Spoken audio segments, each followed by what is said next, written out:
कैसे हैं आप सब? उम्मीद है आप सब अच्छे होंगे। आज मैं आपको स्पैगेटी बोलोनेज़ बनाना सिखाऊंगी। This is very easy and very nice. इंशाल्लाह मैं आपको इनकी सब्ज़ी बताऊंगी। मैंने पानी रखा है और इसके अंदर मैंने थोड़ा सा नमक डाला है, लाइक 1 टेबलस्पून पानी के अंदर नमक डाला है। उसके अंदर हम स्पैगेटी को बॉईल करेंगे। ऑयल डालने की ज़रूरत नहीं है। नमक और पानी के साथ ही जो स्पैगेटी वो परफेक्ट रहती है, वो बॉयल होकर स्टिक नहीं होती है। ऑयल डालने से वो थोड़ी सी स्टिकी हो जाती है। तो मेक श्योर कि आप पानी के अंदर सब नमक डाल के फिर हम इसको बॉईल करते हैं। हमने स्पैगेटी इसके अंदर डाल दिया है। इसको आस्ते आस्ते हिलाते रहें क्योंकि फिर स्टिक नहीं होएगा। वुडन स्पून से नहीं हिलाएंगे क्योंकि उससे जो है वो फिर भी स्टिक हो जाता है, क्योंकि वो सेपरेट नहीं करता। लंबी सी एक वाली फोक होती है, एक बहुत लंबी सी, या वो यूज़ कर सकते हैं, नॉर्मल खाने वाली फोक यूज़ कर सकते हैं। तो आप इसको हिलाते रहेंगे तो ये जो है इंशाल्लाह स्टिक नहीं होगी। अब हम एक पैन में तकरीबन 2 वुडन स्पून जो हमारे कुकिंग स्पून है ऑयल डालेंगे।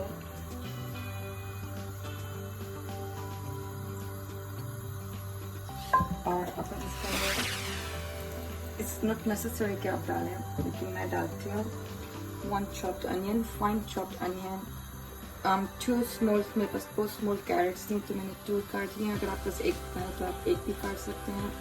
और थोड़ी सी सैलरी ये मैं डालती हूँ इसमें, लेकिन अगर आपने नहीं डालना नहीं डालेगा तो नो प्रॉब्लम, आप सब अनियन भी डाल सकते हैं। It's just a vegetable, just extra flavours and extra structure. उसके लिए हमने अनियन को ब्राउन नहीं करना है, इसको जस्ट सॉफ्ट करना है, लाइक ब्राउन या गोल्डन ब्राउन नहीं करना, जस्ट कि थोड़ा सा सॉफ्ट हो जाए। अब हम इसके अंदर ये बाकी के वेजिटेबल्स को डालेंगे। इनको सॉफ्ट नहीं करना, इनको जस्ट इनको फ्राई प्रॉपर नहीं करना, इनको कलर्स नहीं देना लाइक जैसे ब्राउन और गोल्डन ब्राउन आने। तो जस्ट हमने सॉफ्ट करना है। हम इसके अंदर कीमा डालेंगे। मेरे पास तकरीबन 1 किलो कीमा है। ये हम इसके अंदर डालेंगे वेजिटेबल्स के अंदर और हम इसको आराम से हम भुनेंगे। इसका सॉस लाइक जो कीमा है इतना आराम से बनता है, जितनी लो हीट पे बनता है उतना ही ये टेस्टी बनता है। अभी मैंने इसके अंदर कुछ नहीं डाला, तो वेजिटेबल एंड कीमा है। तो इंशाल्लाह ताला जब हम इसको अच्छे से भून लेंगे, कोशिश कीजिए कि इसके अंदर जो वो बॉल्स नहीं बने या वो कुछ वो नहीं बने, क्योंकि वो अच्छा नहीं लगता जब हम सर्व करते हैं। तो कोशिश कीजिएगा कि आप साथ साथ इसको तोड़ते रहें। ओके, अब हम इसको थोड़ा सा से भूनते रहेंगे। बेशक हम लोग इटालियन फूड बना रहे हैं और इटालियन रेसिपी है, लेकिन अपना देसी टच देना बहुत ज़रूरी होता है, बिकॉज हम लोगों को अपने स्टाइल से थोड़ा सा चाहिए होता है। हम ब्लैक पेपर एंड सॉल्ट में सिर्फ खाना नहीं खा सकते, लेकिन मैं कुछ चीज़ें हैं जो बनाती हूँ, लेकिन some things definitely we need अपना ओन टच। सो या हम इसके अंदर 2 tablespoon ginger and garlic paste डालेंगे। डेफिनेटली 1 टेबलस्पून कसूरी मेथी, कलवंजी like 1/2 टीस्पून और 1 टीस्पून के करीब कलवंजी हमने डाल दिया। अब हम इसके अंदर 1 टीस्पून सॉल्ट डालेंगे। हम बाद में चेक करके और डाल देंगे, क्योंकि हमने स्पाइसी में भी डाला है। अब हम इसके अंदर 2 टीस्पून फ्रेश चिली पर डालेंगे, 1 टीस्पून सूखा धनिया, 1/2 टीस्पून हल्दी को डालेंगे।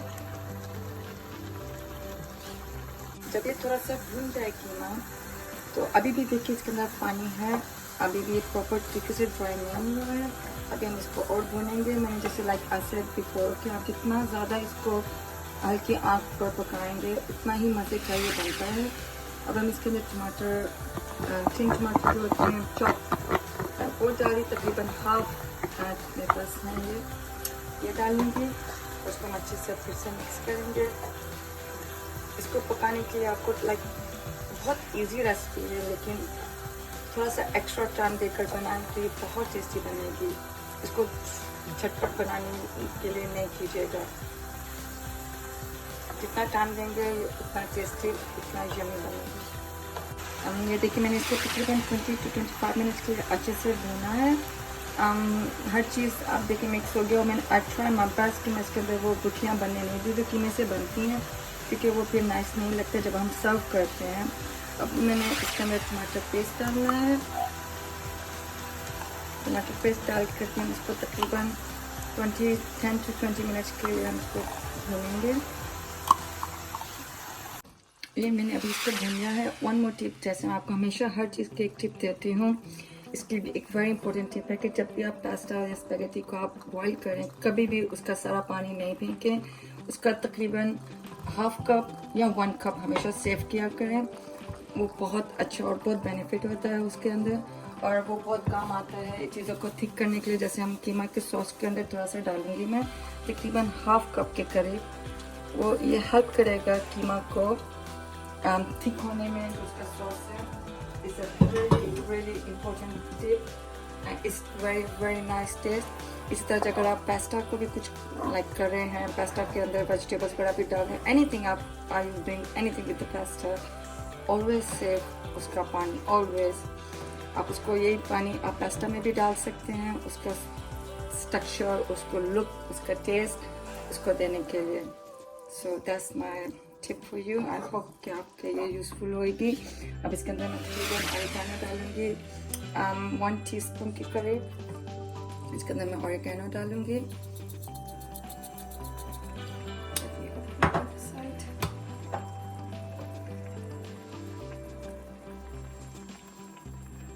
ये तकरीबन हाफ टी स्पून ऑरिगेनो है जो हम इसमें डाल रहे हैं।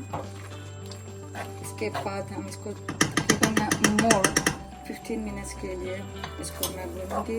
लाइक आई सेड, जितना ज़्यादा आप भूनेंगे उतना ज़्यादा ये मज़े का और टेस्टी बनेगा। जितने सुकून से ये पकेगा उतना ज़्यादा इसका टेस्ट आएगा, उतना ही ब्यूटीफुली आप खुद जज करेंगे कि हाउ टेस्टी दैट इज़। मैंने पास्ता को ड्रेन कर लिया है। अब हम पास्ता इधर पड़ा है, इसको मैंने अच्छे से इसमें से पानी निकाला है। कोई ठंडा पानी कुछ नहीं डाला, वो डालने की ज़रूरत नहीं है, स्टिक नहीं होगा इंशाल्लाह। थोड़ा सा, बहुत थोड़ा सा, लाइक 1 टीस्पून के करीब हमने ऑयल डाला है पैन में।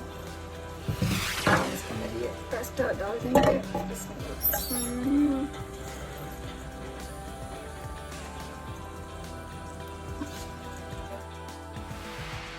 ये देखिए हमारा स्पैगेटी कॉर्नलेस रेडी हो गया है। अल्हम्दुलिल्लाह, it's look so nice and delicious. इंशाल्लाह ताला मैं आपको इसकी पूरी डिटेल मैंने दिखाई है, कैसे बना, क्या हुआ, क्या क्या डला इसमें। आई होप कि आपको अच्छे से अंडरस्टैंड हो गया हो। अगर कोई चीज़ आपको अंडरस्टैंड नहीं हुई, प्लीज़ आप मुझसे पूछ सकते हैं। सो या, थैंक यू, bon appétit।